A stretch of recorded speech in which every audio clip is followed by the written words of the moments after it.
Honestly India లెవెల్లో పల్నాడు గురించి ఏం తెలియదు ఎవరికి. అందరికీ విజయవాడ, విశాఖపట్నం, తిరుపతి తెలుసు అంతే. పల్నాడు గురించి ఎవరికి తెలియదు. ఇప్పుడు పల్నాడు మొత్తం ఫేమస్ అయింది మొత్తం India wide. But for what? For bad reason, not for good reason. Good reason లో ఉంటే that is very good. But ఎందుకు? నరసరావుపేటలో ఇంత జరిగింది, మాచర్లలో ఇంత జరిగింది. అందరికీ తెలుసు మాచర్ల అంటే ఏంటి, నరసరావుపేట అంటే ఏంటి. దీని ముందు ఎవరికి no knowledge about Palnadu, Narasaraopet, Macherla.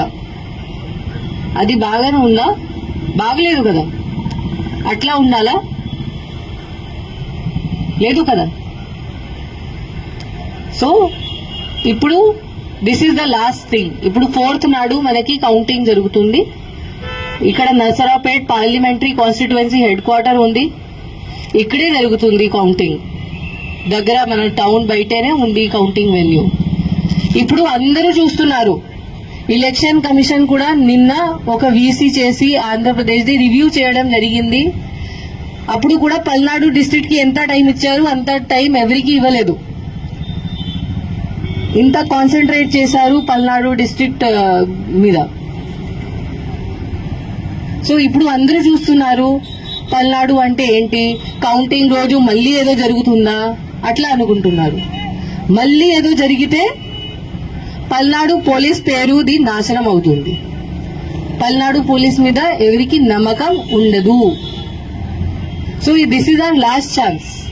Palnadu police image save చేయడానికి ఇది మన లాస్ట్ ఛాన్స్ ఉంది.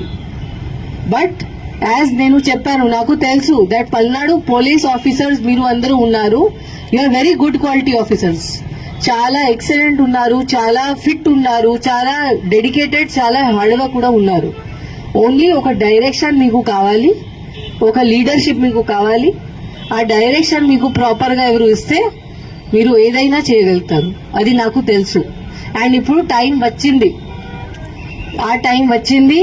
మన మీద ఒక పెద్ద క్వశ్చన్ మార్క్ ఉంది.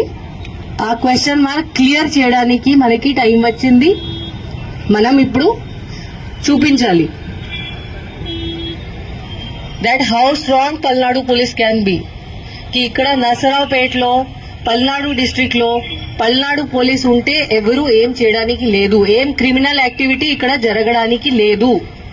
ఇది మనం ఇప్పుడు ప్రూవ్ చేయాలి అందరికీ. ఇక్కడ ఓన్లీ పీస్ఫుల్ ప్రాపర్ బిహేవియర్ జరుగుతుంది, అరాచకంగా ఇక్కడ జరగదు. ఇది మనం ప్రూవ్ చేయాలి, చూపించాలి. ఎవరికి ఇంత ధైర్యం ఉంటే బయట వచ్చి ఏదో గొడవ చేస్తే మనం వాళ్ళకి అసలు వదిలేము. ఎవరైనా ఎనీథింగ్ మన ఇన్స్ట్రక్షన్స్ ఎవరు ఫాలో చేయకపోతే, వాళ్ళు బయట వచ్చి గొడవ చేస్తే, మన 144 కూడా ఉంది, ఇప్పుడు కూడా ఉంది. ఇప్పుడు పబ్లిక్ బెనిఫిట్ కోసం మనం ఇంత స్ట్రిక్ట్ గా ఇంప్లిమెంట్ చేయట్లేదు. బికాస్ దానివల్ల చాలా మంది innocent persons, small shop keepers ఉన్నారు, వాళ్ళకి చాలా నష్టం జరుగుతుంది. కాబట్టి మనం ఇప్పుడు రిలాక్స్ అయ్యాము. 1 జూన్ నుంచి మనం మళ్ళీ 144 సెక్షన్ ఇంప్లిమెంట్ గట్టిగా చేస్తాము. అప్పుడు ఎవరు బయట తిరిగితే ఆర్ ఎవరు ఎనీ ఇల్లీగల్ యాక్టివిటీ చేస్తే, ఇక్కడ మద్యం తాగితే బయటే, రోడ్ మీద రౌడీజం చేస్తే, ఇప్పుడు కూడా రోడ్ మీద rowdyism, any type of criminality ఎవరైనా చేస్తే, క్రిమినల్ బిహేవియర్, అది మనం అస్సలు యాక్సెప్ట్ చేయము. వీ హ్యావ్ టు షో మనం పోలీస్ వాళ్ళు ఉన్నాము, మనం లా అబైడింగ్ సిటిజన్స్ కి మన ఫ్రెండ్. ఎవరు అనుకుంటున్నారు కి నేను ఏదైనా చేయవచ్చు, వాళ్ళకి మనం we will teach them a lesson. వాళ్ళకి చూపిస్తాము ఏముంది. ఇప్పుడు మన పోలీస్ డిపార్ట్మెంట్ ఇప్పుడు మనం అందరంకి ఏం